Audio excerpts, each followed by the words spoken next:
तथागत यह भी कहते थे कि सबसे पहले व्यक्ति को खुद की पहचान करनी चाहिए। दूसरों की बजाय व्यक्ति खुद के बारे में ज़्यादा जानता है।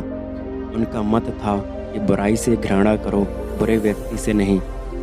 एक बार की बात है, किसी गांव के पास बहती नदी के किनारे बुद्ध बैठे थे। किनारे पर पत्थरों की भरमार थी, पर छोटी सी वह नदी अपनी तरल धारा के कारण आगे बढ़ती ही जा रही थी।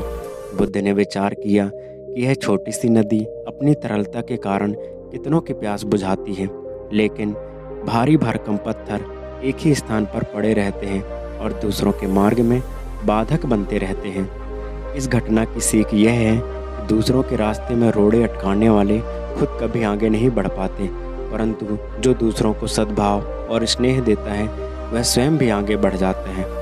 बुद्ध ऐसे ही विचारों में मगन थे कि तभी उन्होंने ग्रामीणों की एक भीड़ को अपनी ओर आते देखा। बड़ा शोर था, लोग किसी युवती के प्रति अपशब्द बोल रहे थे। तथागत ने देखा कि लोग एक युवती को घसीट कर ला रहे थे और उसको गाली भी दे रहे थे।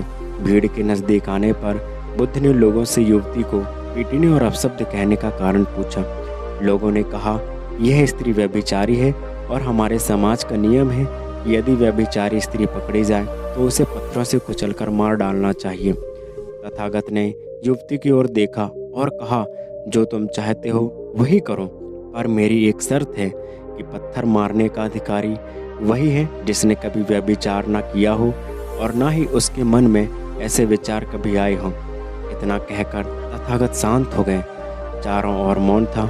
कुछ समय बाद लोगों की भीड़ मन में पश्चाताप का भाव लिए हुए वहां से विदा हो गई। इस घटना से यही सत्य उभरता है कि हम खुद को अपने प्रति न्याय कर सकते हैं, दूसरों के प्रति नहीं, क्योंकि हमारी जानकारी दूसरों के विषय में अधूरी होती है। यदि हम किसी के प्रति न्याय करना चाहते हैं तो उसे ऐसा प्यार और स्नेह मिलना चाहिए कि खुद ही अपने दोषों को स्वीकार कर ले और उन्हें पुनः दोहराने का व्रत ले।